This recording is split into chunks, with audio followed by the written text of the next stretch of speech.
Assalamualaikum warahmatullahi wabarakatuh. Salam sejahtera untuk kita semua.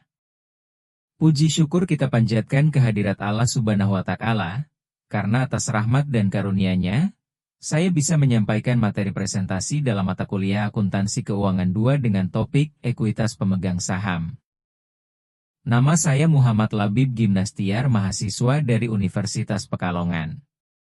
Hari ini saya akan membahas secara menyeluruh tentang apa itu ekuitas pemegang saham, komponen-komponennya, jenis saham, serta bagaimana pencatatan dan analisisnya dalam laporan keuangan perusahaan.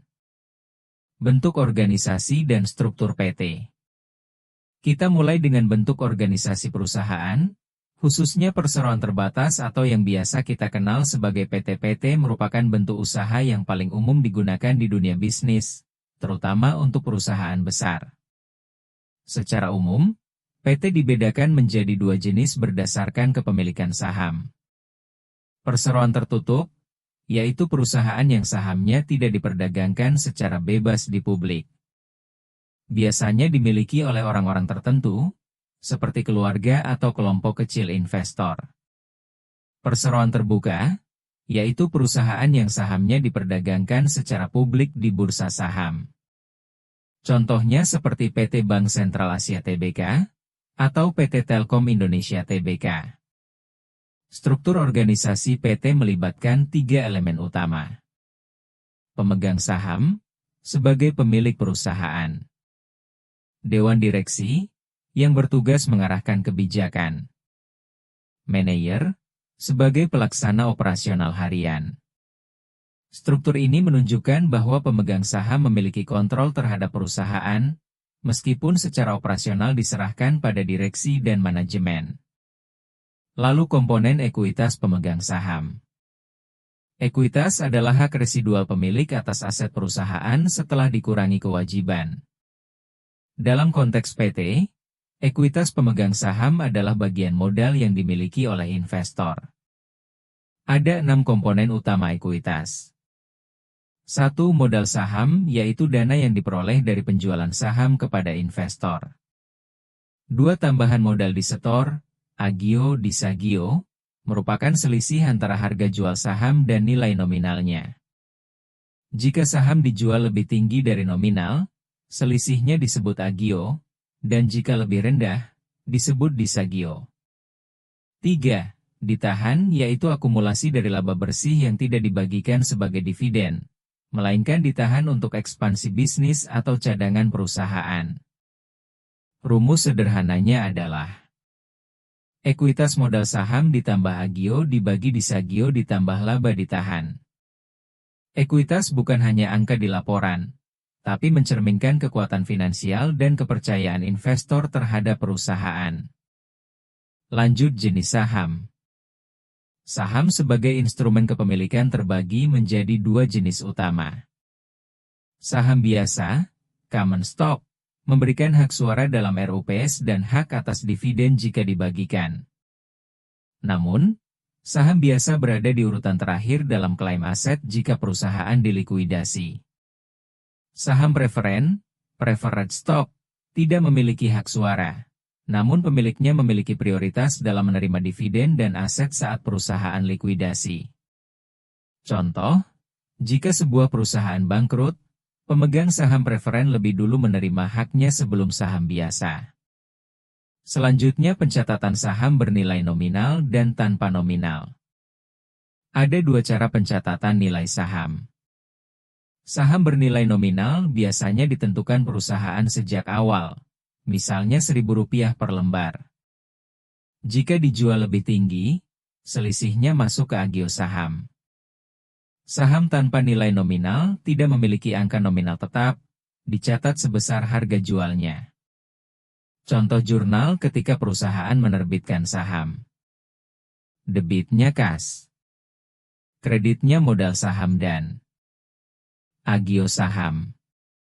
Lanjut penerbitan saham gabungan, lump sum. Perusahaan kadang menerbitkan lebih dari 1 jenis saham sekaligus, misalnya saham biasa dan saham preferen. Pencatatannya bisa dilakukan dengan 2 metode. Metode proporsional, jika nilai pasar kedua saham diketahui.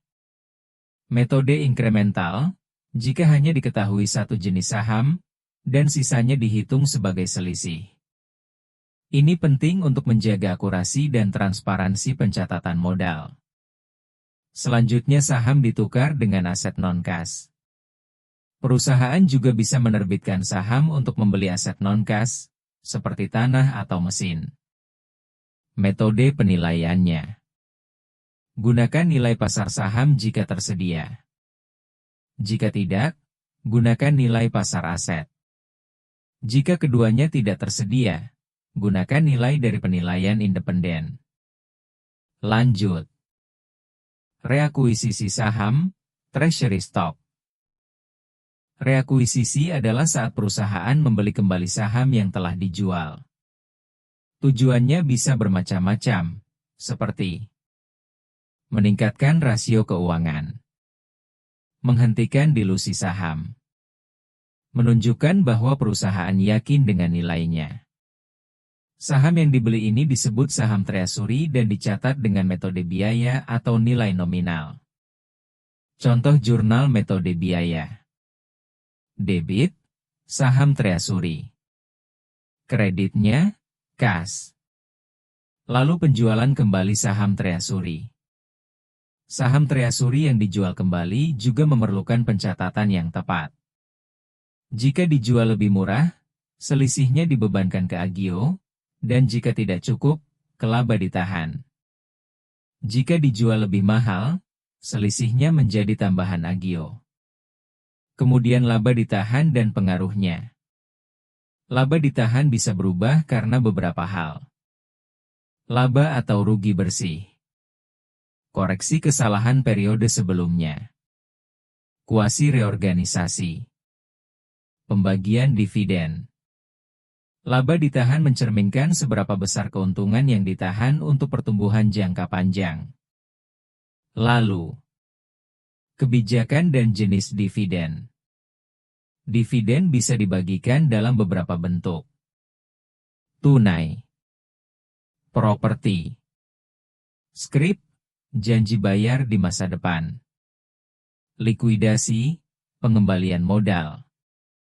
Dividen saham, hanya dividen ini yang tidak mengurangi total ekuitas. Selanjutnya, dividen saham, kecil versus besar. Dividen saham kecil, 20%, dicatat berdasarkan harga pasar. Dividen saham besar, 25%, dicatat berdasarkan nilai nominal. Contoh jurnal dividen saham kecil. Matematika. Edit. Laba ditahan XXX. Modal saham XXX. Agio saham XXX. Selanjutnya pemecahan saham, stock split. Tujuan dari pemecahan saham adalah menurunkan harga saham per lembar agar lebih terjangkau investor kecil. Contoh, saham Rp1.000 menjadi 2 lembar Rp500. Tidak dicatat dalam jurnal, karena hanya bersifat administratif. Lalu penyajian ekuitas dalam laporan keuangan.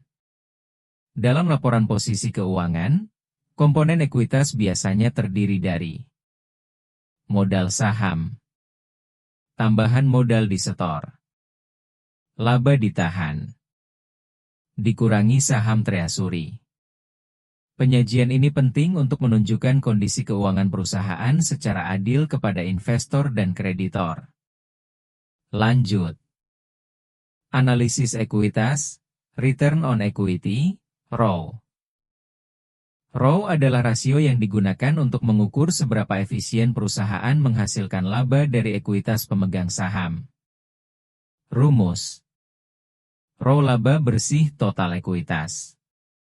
Semakin tinggi ROE, semakin menguntungkan perusahaan bagi pemegang saham. Lalu, contoh soal. Contoh kasus. PT Sukses Makmur menerbitkan 1.000 lembar saham nominal Rp1.000, dijual seharga Rp1.200. Maka, K1000 rupiah. Modal saham 1.001 juta rupiah. Agio saham 200.000 rupiah. Jurnal Matematica. Kopi. Edit. Debit K 1.200.000. Kredit modal saham 1 juta. Kredit Agio saham 200.000. Demikian pemaparan lengkap mengenai ekuitas pemegang saham, mulai dari jenis saham, komponen ekuitas, metode pencatatan, hingga analisis keuangan. Harapan saya, setelah presentasi ini, kita semua bisa memahami pentingnya akuntabilitas dalam pengelolaan modal perusahaan serta bagaimana akuntansi berperan menjaga transparansi bagi investor. Terima kasih atas perhatiannya. Wassalamualaikum warahmatullahi wabarakatuh.